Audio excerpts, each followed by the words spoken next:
ما به نام علیپور هستم، مقیم کشور انگلستان، کلکسیونر ریبن هستم. به دلیل علاقه‌ای که به ریبن دارم، همینطور که میبینین نه فقط عینک‌های ریبن جمع کردم، بلکه چیزهای جانبی ریبنم جمع کردم. به دلیل علاقم از شلوار جین گرفته، کیف خرید و تیشرت و کمربند و حتی کاور روی آیفون و ریبنه، حتی متکامم ریبنه که شب خواب ریبن ببینم.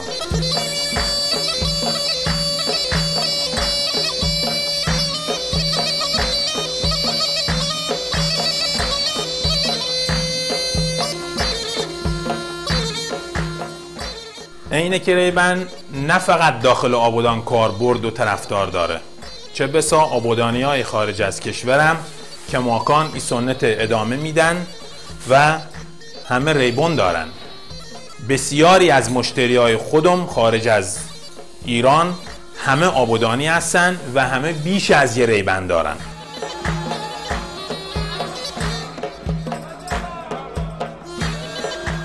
ما این عینک میارم وارد این شهر میکنم به دلیل اینکه عینک ریبن اصل به دست همشهریان برسونم.